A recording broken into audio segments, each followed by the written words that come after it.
So Nate did an awesome job selling Albi. So if you guys are interested in buying Albi, Zach's in the back. He can walk you through that. And I get to talk about the fun stuff, which is the non-Albi stuff, restoration, growth specific, which that's what excites me the most. Like Albi is just kind of the byproduct of everything, but I appreciate the intro. Nice to meet all of you guys.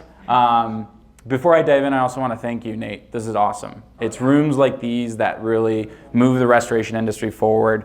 When I moved over to selling to restorers, I realized the industry is so fragmented. There's nothing like I anticipate there's about 50 to 60,000 restoration contractors in the US. There is no place where all of them hang out and are together, which kind of mind boggles me completely. So it's a very tough task to do what Restoration Made Simple is, to do events like these. It's tough to plan them. We're planning one ourselves. So I think they actually deserve a great round of applause, and I think it'll get energy up. So let's do that real quick. So a little bit about me. Started a restoration company with my father back in 2013. We were on a beach in Mexico talking about starting a restaurant, and I'm like, why don't we start a restoration company? And fast forward to 2020, had grown it to a decent sized company. We were doing over 8 figures of revenue, full service restoration company within the Chicagoland market. And while growing the restoration company, I realized that there was a lack of technology within the restoration space. And I decided, hey, why don't we try to build something for ourselves? And luckily, the attempt of building technology for ourselves worked out, and it worked well for our company. A few other friends were like, hey, we want this too. And we built Albi and then basically brought it to the market. Since then, we've gone through multiple rounds of funding, and our whole goal at Albiware is to propel the restoration industry forward. So it's not just software. We found a lot of people from the space, they kind of gravitate towards the insurance carrier, because obviously insurance carriers have deep pockets. We said, no, we want to own and dominate everything from the claim downward, meaning the contractor, the suppliers, the payments process, lending, and so on and so forth. So that's kind of what we're focused on. But while I was growing the restoration company, this is kind of an earlier picture of when I had this epiphany. I realized that we always had this roller coaster of nonstop problems. So when we first started the business, the first thing was, my dad was like, I don't know how to sell. I can do construction work, but I have no idea how to sell. And I was like, well, Dad, I know how to sell, so let me go out and sell. It was sell, try to find jobs. It was really hard. I did fire chasing. We tried to go after plumbers, property managers. We spent a bunch of money on Google, and the problem was selling and bringing jobs in. And it took us about 6 months, and then we figured it out, and then the sales problem was done. We had a bunch of leads, and then it was like, okay, we need people to be able to produce the work. And there was a huge problem in finding people to be able to do the work, so then it was like, let's look for people. Go to Home Depot, try to run ads on Indeed. Nobody wanted to work, right? So, spent a lot of time trying to figure out the people problem. We fixed that, then we had a customer service problem where we had the people and we had the jobs, but we were unable to make customers happy. And we had upset customers, growing pains. And then we solved that, and then we realized that while we were focusing on sales, people, and making customers happy, our turn on receivables went through the roof because we were really bad at collecting from adjusters. So we had the point where we had this epiphany. We were doing about $3 million a year with $1.5 million just sitting in accounts receivable. Our hard-earned money, our net profit was sitting in the hands of insurance adjusters. Like, whoa, we got to fix this. So then we doubled down on accounts receivable. We fixed that problem, and lo and behold, we get back to square one where we didn't focus on sales, and now we went through a dry spell. And then that just kept going on and on and on, and we're like, is it really even worth it to build a company if we're always going to be back to square one and just kind of go through this emotional roller coasters of problems? And I assume a lot of you guys in this room kind of can relate to this. Raise your hand if you think there's like this roller coaster of problems nonstop. Cool. So this is for you, because what I want to share with you guys is kind of a framework that I went through to kind of alleviate the problem. And the problem is restoration companies by nature are reactive. We say we're 24/7 emergency services. We're responders. We show up to losses. We fix problems. So we kind of self-sabotage ourselves because we thrive in that environment of problem solving, of 1 hour response time, but business problems shouldn't really be responded to the same way that we respond to our customers. And because of that, it creates this challenge where we have a chaotic and unpredictable environment in which we are in. And that can make you feel like you're running around with your hair on fire. Felt there, been there, done that. And I have some ADHD, so it's even worse. It can make you feel like you're stalled. You'll get to a point in your business where you're like, look, I don't even know if this is worth it anymore. I don't even know if I can move forward just because all these things are all over the place. And it can make you feel stuck, not knowing which way to go. And it sucks because we as restorers want to put people's homes back together. We want to help, and we sometimes want to give up on that dream because of the fact that we have all these pains and this emotional roller coaster that we're going through. So my promise to you is that I'm going to show you this framework that's going to help you guys create predictable and sustainable growth that is repeatable and scalable. And I want to, make restoration enjoyable again, if I can steal that quote for a little bit. So are you guys interested in this promise by chance? Raise your hand. Anything interesting here? Cool. So to set the frame of the story, I want to talk about something, I guess, a little personal. So I'm a private pilot. I fly little planes, and I learned how to fly, but this is more like how the airliners do things. And when an airliner takes off from New York to LA, before they even take off, before they even fly the plane, they file something that's called a flight plan. And that flight plan is a series of waypoints that they're flying to get from New York to LA. And it takes into account all kinds of factors like the winds, like what the weather's like. We don't want to have turbulence, so on and so forth. And before they take off, they have this flight plan. And it's step by step by step. And after they take off, every single 30 seconds, they're scanning their instruments and they're looking over their instruments and they're like, okay, are we on the flight plan that we said we were going to fly? Yes or no? And then they're course correcting. And throughout the entire time, they're also adjusting. If there's a thunderstorm that pops up, they'll go in a different direction, right? Now, imagine if the pilots took off, they set up on like a northerly heading, and they went to sleep for 2 hours, because that's what we think they do, right? And then they reach somewhere in North Dakota, and they're like, uh-oh, we're way far off course. And then they decide, hey, we're going to course correct. They set it on a southerly heading. They're like, hey, we should be over Nebraska. So they set the plane that way, and then they go to sleep for 3 hours again. And then they reach Oklahoma, and then they're in Oklahoma, and they're like, whoa, or Texas, and then they're like, okay, we got to set it the other way to get to LA. Look at how inefficient and how against that track these pilots are, right? And that's not really what happens, fortunately. But unfortunately, what I found in most restoration businesses, we operate these businesses that way. We say, hey, I want to get to $1 million of revenue next year. And we'll say that January 1st. And then we'll go and we'll execute, deal with people, deal with sales, deal with everything. And then come May 1st, we'll be like, uh-oh, we only did $300,000 worth of revenue. We got to go figure something out. Let's go after agents, right? And we want those results instantaneously, right away. And then we'll go get stuck in some sort of other rabbit hole. And then we'll wake up back in like October and be like, we're still way off. What are we doing, right? And we'll course correct, instead of having a more frequent way of basically flying the plan. So that's what I think the mistake is. In my opinion, you guys should be having some sort of weekly muscle through which you guys are evaluating how your business is going on a weekly basis and then making decisions and trying to get back on track on every single week. So the step-by-step process is simple, and this is gonna probably a lot of numbers and scare you. Don't worry about the numbers, just worry about the principle. I will give you guys a gift at the end that you guys can get into the numbers a little bit more. But the first step that I think is very, very, very important is creating a plan. So if you were to ask myself, if you were to come to me and say, hey, Alex, in your experience, how's my restoration business? I do $3 million a year, mitigation only, 20% bottom line, 15 techs, spit out all the numbers. I'm not going to be able to tell you if it's good or bad, because I'm going to ask you, what were you planning for it to be? Because for somebody, just having a business is great. And for other people, right, having a company that only got to $3 million in 2 years is horrible. Like, it's not up to their growth expectations. So him and I, we run, right? We like running. I ran a half marathon, he runs marathons. He runs at a 6-minute mile, I run like at an 8-minute mile, and I'm pooped, right? Now, for half of the American population, they'd probably be like, yo, you run half marathons. That's actually pretty cool. That's very great. If I'm trying to be like him and run 6-minute miles, I'm actually like, I'm way off track. I'm way off the plan. I need to do something to be able to get back on plan. So if you don't have a plan and you don't have a way that you're saying, hey, this is where I'm going and how I'm going, there's no way to really critique if you're doing well or if you're not doing well.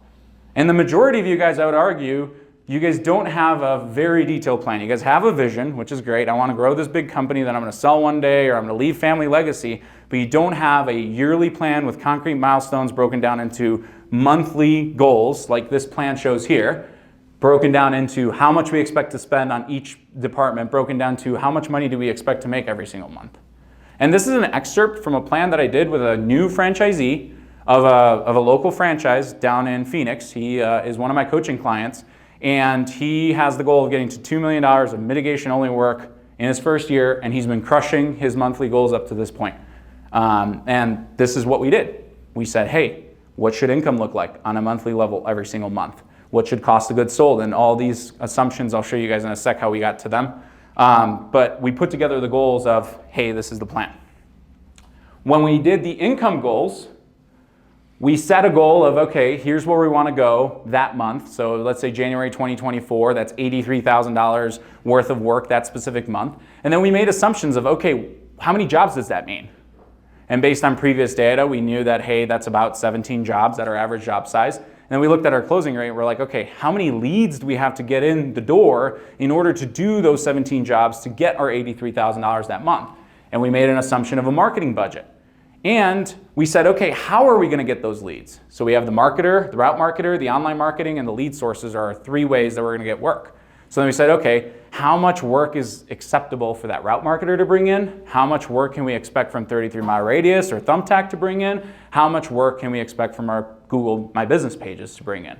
And as you see, everything ramps. Everything is logical. When we put together a plan, we don't just say we're going to get to $1 million a year and that's it. We put together a plan where we can logically walk ourselves through how we're going to get to whatever that number is. What the number is doesn't matter. Building the muscle of saying I'm going to get there and then actually going there, that's what matters. And by the way, now in venture capital world, that's, as a CEO of a software company that's venture backed, that's what the board holds me accountable to. And when you guys get bought by PE one day, if you guys do, that's a muscle that you'll need because that is what you're going to be held accountable to. Saying, hey, we're going here, here's how we're going to do it, and then going and executing upon it. So if you guys want to follow along, you can scan this QR code. I'm not sure how it'll work. You guys can download a sample financial plan, and then I have a link for you guys to all get it. But when we split up income, so we set our sales goals of going from $80,000 months to $224,000 months by the end of August, we set up, okay, how many crews do we need? So we put together, okay, we need, I think in this model, there's 2 crew chiefs that cost us about $12,000 that month. How many technicians do we need? How much are we going to spend every single month on the vehicles, and how many vehicles do we need? How much waste and hauling are we going to spend every single month? How much are we going to go to John Don and Aramsco and spend on materials and supplies? How much do we expect to spend on environmental testing? And then we can kind of budget what's going to happen with our cost of goods sold over time and how much it's going to cost us to produce those jobs. We can't just take an arbitrarily percentage and budget that way, because when you first start out, you're going to have 1 crew chief and 1 technician, whether you have 100 jobs or 10 jobs. So you need to make sure that you budget for that person, because there's like minimum costs that you need to incur right away. And then when we put together everything on the bottom of the cost of goods sold, we put together our online marketing budget based on how much we expect to pay, like to 33-mile radius, Insightly, and stuff like that for the leads that we expect from them. We put together a route marketer salary and how much we expect for them to hit salary, and then by the time they start hitting commission, how much we expect for them to make there. We put together a budget for an office, so the office started in that 3rd month. We were spending $10,000 that first month because we're moving in. We have a security deposit, and then $5,000 afterwards.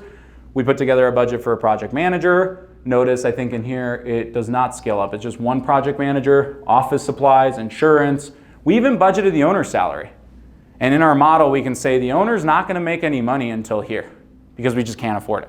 So unfortunately, that's what owners do at the beginning of any venture. You don't take any salary. We budgeted bonuses, and then we have a net income assumption here too. So we know we're going to make 15 grand this month, 14. We're going to lose 4 grand this month. We're going to make 10, and so on and so forth. So this may be intimidating, but it's actually very easy if you guys follow the model that I gave you guys. And the assumptions are very easy to kind of calculate. You just think of, okay, an office. How much would I budget for an office space? You do a little bit of look on LoopNet or something like that. Hey, an office can cost me roughly $3,000. That's what I'm going to put in here. And then when you put these numbers, you can play around with them, and you'll be able to see at the bottom if like you're going to be bleeding a lot of cash, which means you have to bring money from home, and you can kind of adjust different scenarios and see where you're going to be. And then once you set that plan, then step number 2 is flying that course. So just like the pilots set, their step-by-step milestones from New York to LA, you guys have to now execute on those milestones. And one of my favorite systems to implement is actually EOS. That's the Entrepreneur Operating System. Gino Wickman kind of created it, and he has books called What the Heck's EOS, Traction. There's a few other things like OKRs and a few other different methods, but this is my favorite. And in Traction, one of the things that they really talk about is to have a weekly level 10 meeting. So in all of my companies, every single manager has a weekly meeting with their team, and then we have a manager's L10 as well. And we follow this agenda. So it starts out with small talk because nobody wants to start a boring meeting just jumping into numbers. So something like good news, weekend stuff like that. Then we go into the scorecard, and that's where we review our plan, and then we review what we're actually doing. So we'll go into, in our situation, HubSpot, in your situation, it might be Albi, look over the numbers. Then we'll review our goals or our rocks for the quarter. So where are we trying to go and where are we towards that?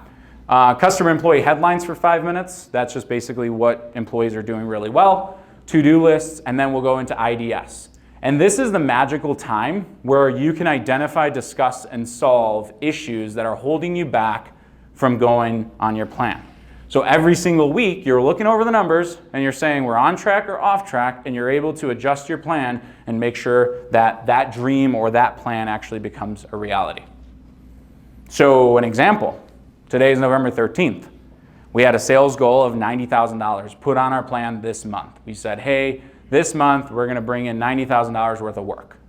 $25,000 is invoiced already. We went to QuickBooks, we went to our P&L, we know that $25,000 was invoiced already. And we also noticed that, whatever, in your case, maybe you don't know how to calculate turn on receivables, but we're a little bit worse at collecting money right now. And we're gonna present this during our scorecard, during our meeting on this week, and we're gonna be like, okay, what's going on? We're gonna then go into our CRM. This doesn't mean anything to me, right? The sales goal is 90 and we did 25. Somebody might freak out because they might say, hey, it's halfway through the month. We only billed 25,000. Double that, that's 50. We're way off our 90 goal. Whoa, something's going on. That doesn't scare me as much. What I like to do is I like to go into our job management system and look over our pipeline. So in this case, sales goal is 90. We invoiced 25, but we have $7,000 in completed jobs that are not invoiced yet. So it's like, okay, great. So 25 plus 7, we're at 32. And then we have another 32 in production so far. So 32 plus 32 is 64. Okay, so we're 64 is on the fairway or on the green for golfers. I don't know. It's really close. I don't golf, but you guys get the reference, right? So 64 is there. So worst comes to worst, if we don't take any single job this month anymore, we're going to be at 64 of the 90. My issue, though, is we really don't have a ton of jobs here in prospecting or sales. There's 5 jobs. I know I'm going to close probably half of them, let's just say, right? Because our closing rate's 50%. So we have at best another 2 jobs, another 12 grand. So we're at 65 plus 12, we're at 77 out of 90. So now is time to discuss, well, what do we do in order to get to that 90, because that 90 is important. And we're having these conversations weekly, so we're very proactive versus getting to the end of the month being like, whoa, we didn't hit 90, or getting to the end of the quarter and be like, whoa, we didn't hit 270. So the other part is, in our plan, if we were to hit 90, we'd only make $4,000 bottom line. If we make less than 90, we're gonna have to figure out how to bring cash from home somewhere, because that's how we planned. So it's very tight and it's very crucial that we hit 90. And I take full ownership. Like in those meetings, it's not how are we gonna get to 90, it's we're going to 90. So the question then, in that discussion, in our internal team discussion between owners, between your managers or whatever, it's like, how do we get $30,000 more of work in this month? So I'd pick up the phone, call my digital marketing provider. There were clients that had a stupid little $200 thing that wasn't paid. Gerald, I'll call you out on it because your marketing provider did that. They didn't pay some $200 fee and their entire Google Ads account was shut down and wasn't producing leads. And they're like, oh, so a simple call of, hey, what's going on? Oh, I just realized we didn't pay that $200 fee. Let me turn this back on, can mean the difference between you hitting that 90 or not hitting that 90, right? Jumping in and having conversations with warm referral sources. Now's the time to go back into your CRM, look at people who have referred you before, who haven't referred you in the past 60 days. Hop on the phone with them. Hey, we're still here. Have you been seeing anything? Trying to warm those up, right?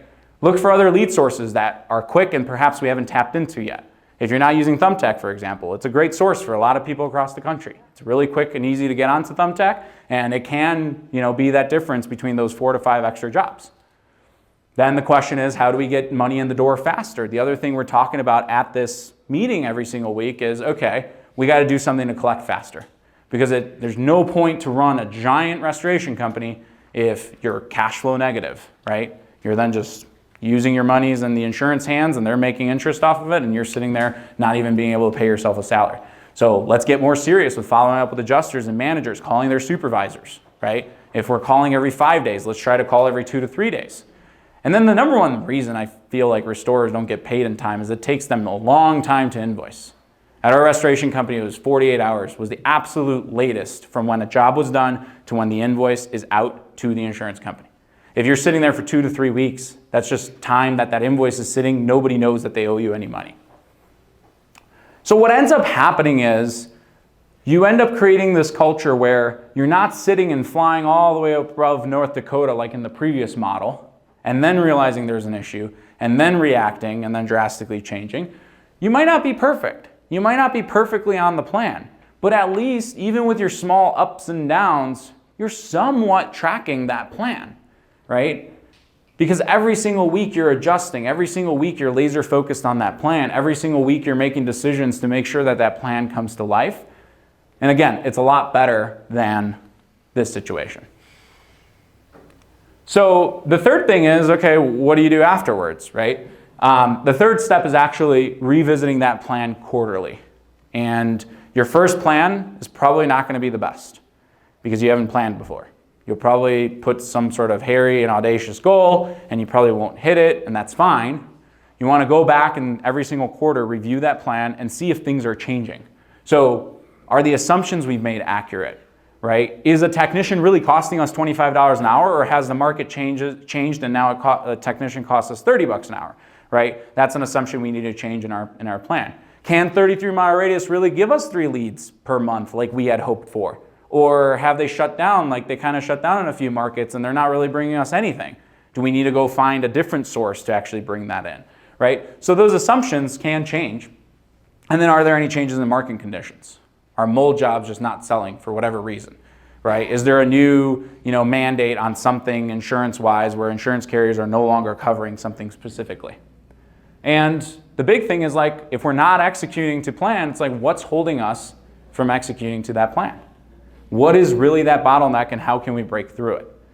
And another thing I want to mention is that if you're crushing the plan, like you're betting on $1 million and you're doing 2 million, or you're doing way better than plan, why did you set yourself and plan for that low of a bar if you could actually perform at that high of a bar? Exactly. You wanted, yeah. So if a contractor comes with me with $1 million plan and executes $2 million, next year I'm like, okay, you can aggressively execute. Set that bar up a lot higher, right? You should always be like pretty close to plan. So the big thing is, like, how can you become proactive in your restoration business? The big thing that I think is important is to embrace, and I'll start from the bottom up, this thing called data-driven business decision making. So a lot of times we try to make decisions based off of our bank account. It's like, I had an owner who's like, I told him, you made $1 million. He's like, what do you mean I made $1 million? Well, where's the money? And then we went through accounts receivable, all the bank accounts, all the payments, and kind of traced it back. He was freaking out thinking his business did very poorly because he only had $100,000 in his bank account. But if you trace things back, it tells a completely different story. So I think everybody, instead of gut and emotion or the phone ringing or the feeling of the business as being those leading indicators, you guys need to have actual data points. Like, what's our average job size doing? What are we doing average sales this quarter versus last quarter? How are we performing against the plan? And I think that in order to do so, you need to configure, like, one of the big things that can help is actually configuring technology to your business and to use technology to help you track those things and consolidate technology into one platform. So just like Nate mentioned in his article, having one central location that is the source of truth for everything. And that could be done by finding a couple different technology platforms that actually integrate. I'm not a big fan of things that don't integrate. Or that could be find one central source and then pretty much implement it. And it's not just going to be the technology, it's then going to be you guys enforcing the behaviors within that technology, because even like David Carroll from N-Circle said, garbage in, garbage out.